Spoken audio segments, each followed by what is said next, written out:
Hello बच्चों, सभी को नमस्कार। आइए आज हम प्रतिशत और उसके अनुप्रयोग के बारे में हम जानकारी हासिल करते हैं। प्रतिशत का मतलब क्या होता है पहले समझते हैं। प्रतिशत, प्रति मतलब होता है एक, प्रत्येक, प्रत्येक भी यानी प्रत्येक या एक ही बात है, एक एक प्रत्येक। और शत मतलब होता है 100, 100 यानी सैकड़ा, सैकड़ा। 100, 100, 100 पर, 100 पर। प्रतिशत मतलब 100 पर। जैसे 5% यानी 100 पर 5। 10% यानी क्या हो जाएगा? 100 पर 10। और इस तरीके से अगर आपको 100 पर 10 है, 400 पर निकालना होगा तो कितना निकलेगा?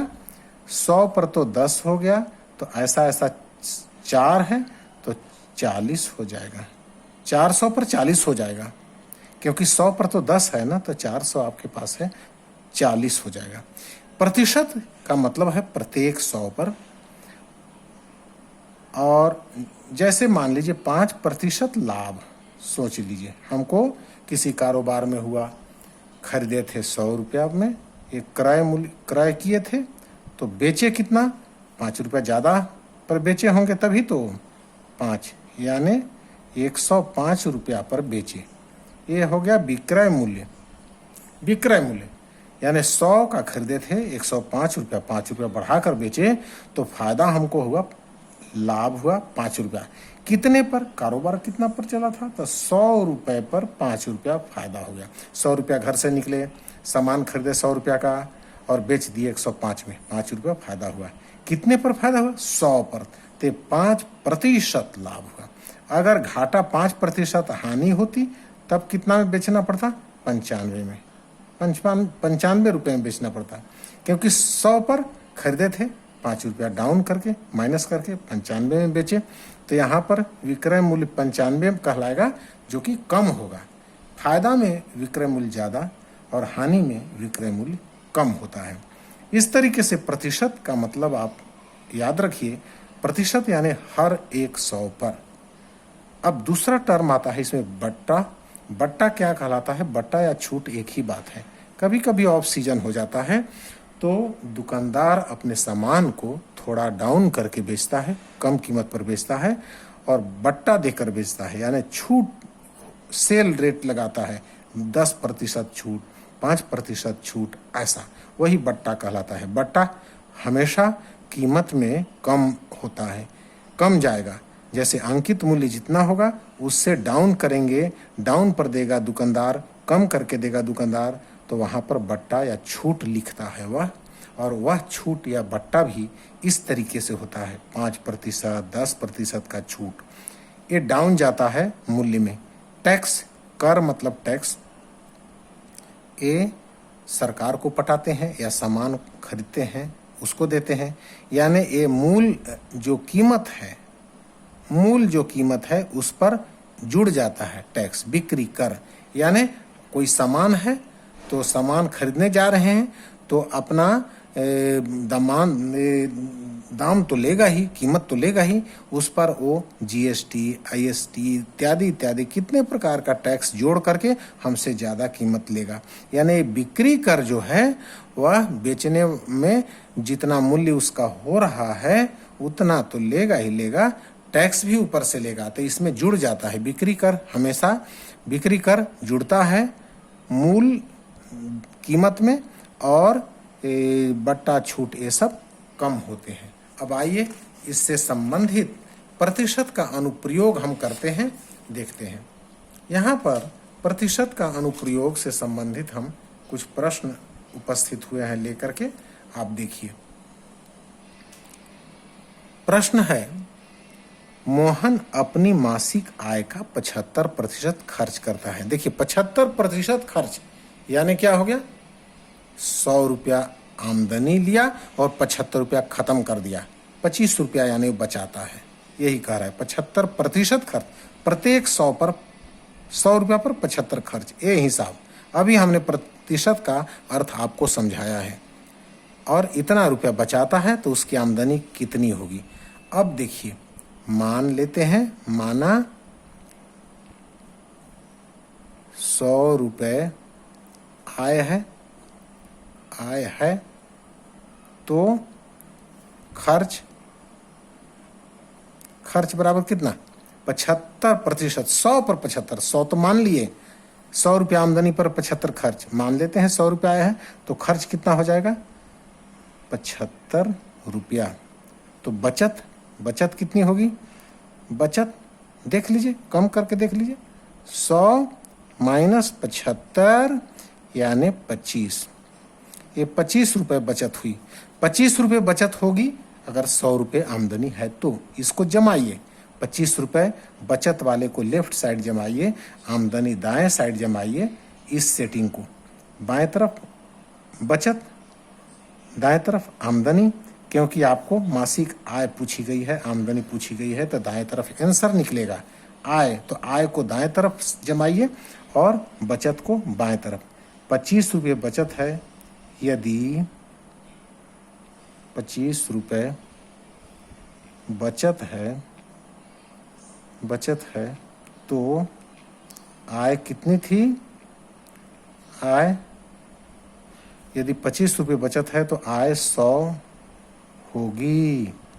ठीक है, आमदनी 100 रुपये होगी, इसलिए यदि 1 रुपये बचत है तो 100 बटे 25, इसलिए कितनी है बचत, 39, 50 इतने रुपए।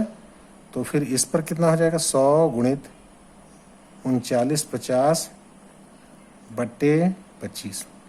अब इसको काटिए, 25 एकम 25 चौक 100 कितना हो गया, 4 पचे 20, एक तो 0 हो गया है, 4 पचे 20 के 0 हासिल 2, 4 9 36 और 2 38 के 8, 3 4 ते 12, 3 15, 15,800 आमदनी। आय कह लीजिए, आय मासिक कितनी हो जाएगी, आय मासिक बराबर 15,800 रुपये। ये हो जाएगा आंसर आपका। अब आप आगे देखिए, प्रश्न कक्षा 10 में क्या कहता है, 60% लड़कियां, यानी 100 में 60 लड़कियां, एकदम क्लियर। यहीं पर हम आगे बढ़ जाते हैं। माना कक्षा में 100 छात्राएं हैं, जहां 60% का अर्थ वही है, 60 लड़कियां हैं। 60 लड़कियां, 60% लड़कियां, यानी 100 टोटल 100 है स्टूडेंट, उसमें 60 लड़कियां हैं। 60% का मीनिंग वही है। 60% का मीनिंग आपको समझना पड़ेगा। 100 छात्र छात्राएं हैं तो 60 लड़कियां हैं, इसलिए छात्र की संख्या यानी लड़कों की संख्या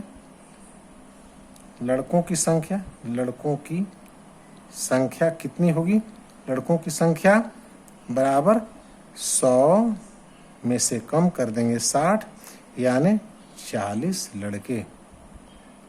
40 लड़के होंगे। 40% 100 में 60 लड़कियां, 100 में 40 लड़के। ठीक है, यदि उनकी संख्या, लड़कियों की संख्या कितनी है, 18। अब देखिए 18 है, जबकि 60 लड़कियां हैं, 60 लड़कियां हैं, तो लड़कों की संख्या कितनी है, 40। लड़कों की संख्या कितनी हो रही है, संख्या 40 है। ठीक है, यदि 60 लड़कियां हैं तो लड़कों की संख्या 40 है, इसलिए अगर लड़कियां एक हैं तो एक एक नियम से 40/60। इसलिए अगर 18 लड़कियां हैं तो 40 × 18/60 0 0 हो गया। 6 तिया 18 यानी 3 चौक 12 लड़के। अतः क्या पूछ रहा है? लड़के और लड़कियों की संख्या में अनुपात। अतः लड़के और लड़कियों में अनुपात कितना हो जाएगा? लड़कों की संख्या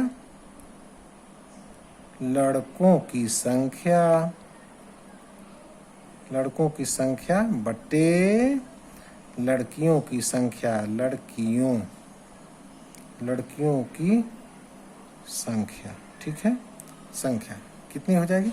लड़कों की संख्या कहाँ है? लड़कों की संख्या अभी 12 ही है, 12 करिए। और लड़कियों की संख्या कितनी है? 18 करिए। तो 6 दूनी 12, 6 तिया 18 यानी 2:3 हो गया। 2:3 आपका आंसर आ गया। ये हो गया आंसर। और छात्र छात्राओं की संख्या बराबर छात्र छात्राओं की संख्या कितनी हो जाएगी? संख्या बराबर दोनों जोड़ दीजिए, 18 लड़कियां और 12 लड़के। 18 और 12 कितना हो गया? 18 19 20 10 30 हो जाएगा। आंसर हो गया, ठीक है। 12 18 30 इतना हो गया। कितने छात्र छात्राएं निकल गया, अनुपात ज्ञात हो गया। अब आगे देखते हैं। अगला प्रश्न देखिए।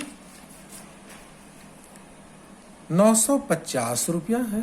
950 रुपया अंकित मूल्य है, लिखा हुआ 950 रुपया है और इतना रुपए में बेची गई है।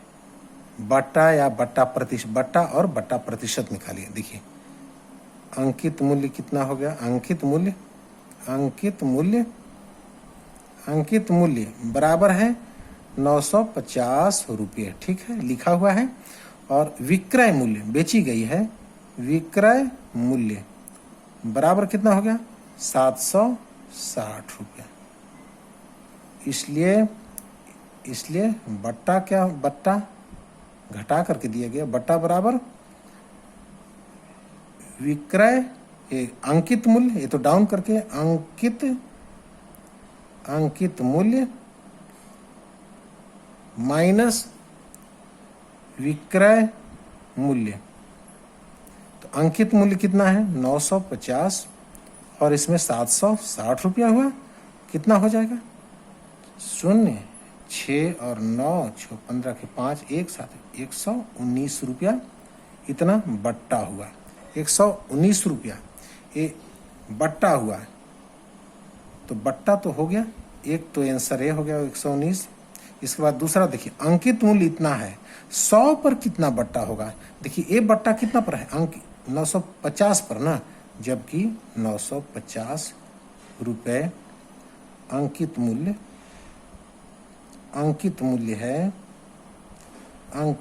है।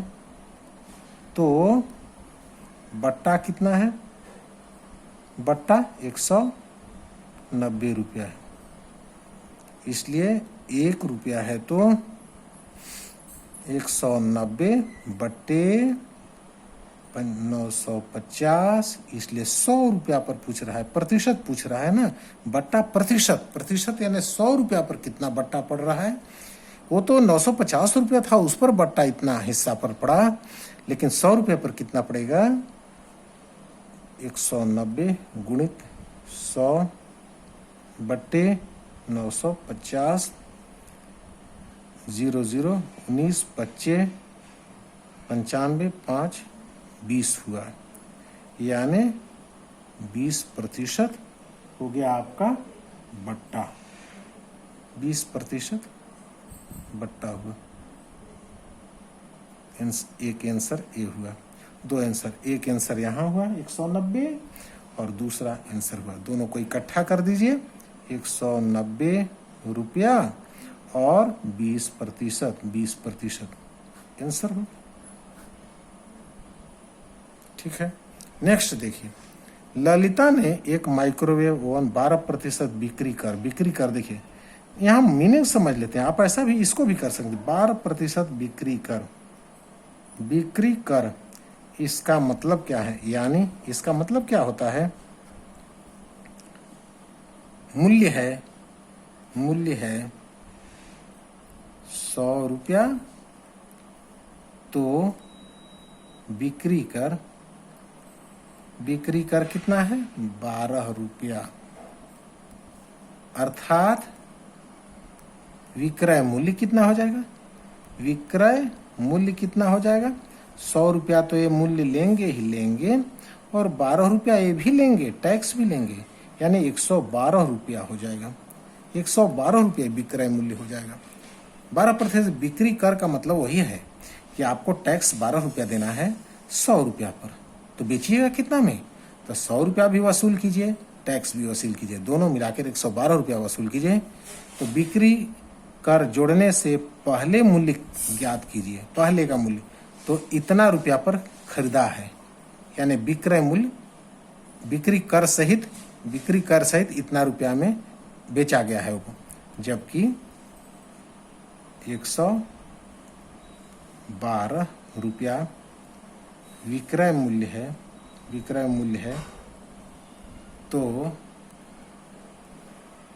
कर रहित यानी बिना कर वाला मूल्य कितना होना चाहिए, 112 रुपये तो विक्रय मूल्य हो गया ना, तो कर रहित यानी कर के पहले, बिक्री कर जोड़ने से पहले कर रहित मूल्य कितना होगा उसका, ये तो 112 रुपया विक्रय मूल्य के साथ है, कर रहित कितना होगा 100 रुपया होगा, 100 रुपया था, जिस विदाउट टैक्स तो 100 रुपया है ना, इसलिए 1 रुपया में कितना होगा 100/112, इसलिए कितना पर बेचा गया है 90/16, इसका हो जाएगा 100 गुणित 90/16/112, काटिए इसको,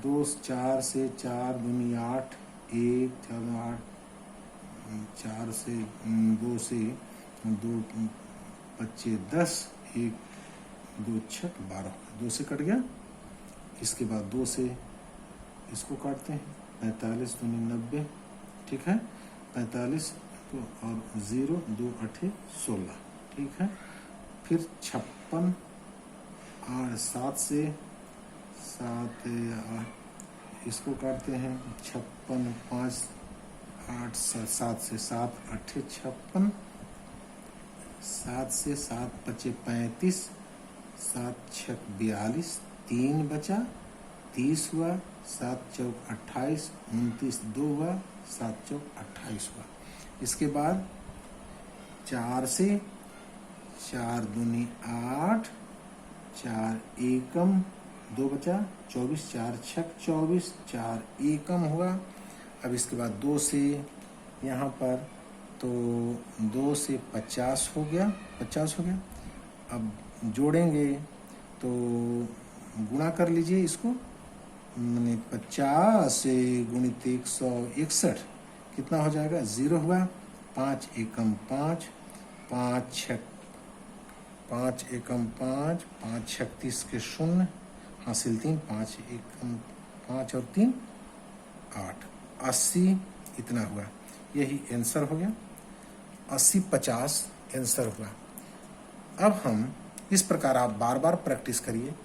अब हम YouTube की समय सीमा के अंतर्गत कुछ प्रश्न बने बनाए हम आपको समझा रहे हैं। देखिए, इतने प्रश्न तो आप समझ गए होंगे।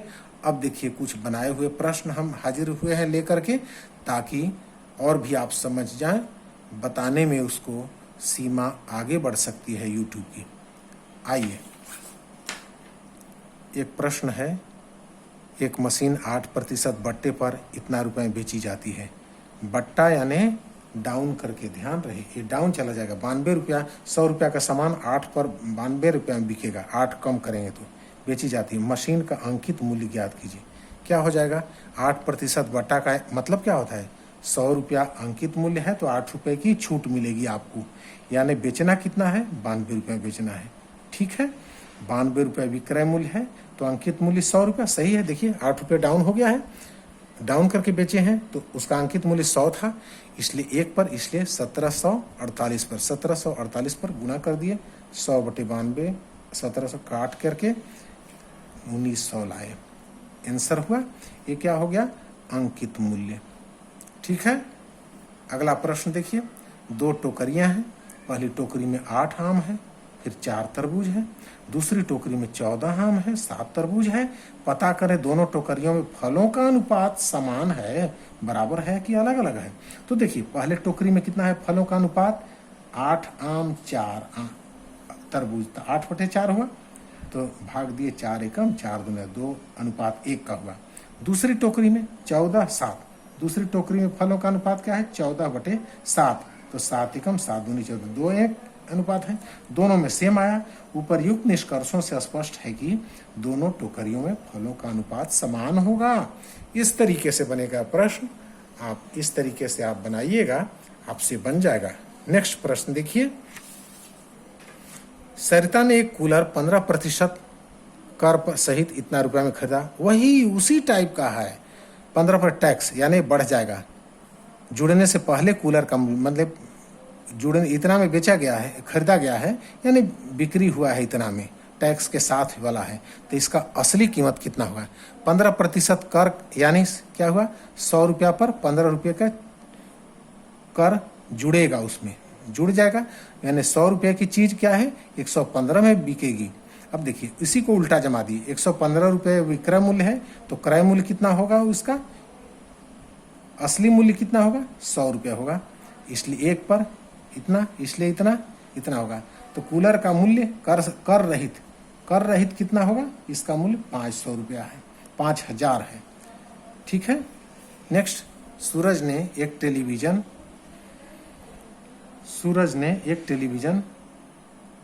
8% बिक्री कर सहित इतना रुपया में खरीदा है।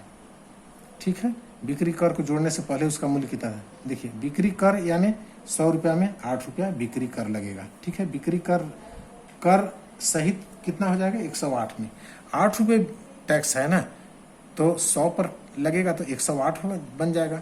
तो 108 रुपये विक्रय मूल्य है। विक्रय मूल्य माने कर ये क्या है? कर सहित बेच रहा है, कर सहित है 108 में, तो कर रहित कितना था? 100 रुपया था, बिना टैक्स वाला तो 100 रुपया था, इसलिए यहाँ पर 1 रुपये पर कितना होगा? इतना बटे इतना, इसलिए इतना रुपया पर इतना बटे इतना हुआ, भाग दे दिए। भाग देने के बाद आंसर आया 9500 रुपया, 9500 रुपया। इस तरीके से आप इसको हल करें बार बार। ठीक है, बहुत बहुत शुक्रिया, थैंक यू।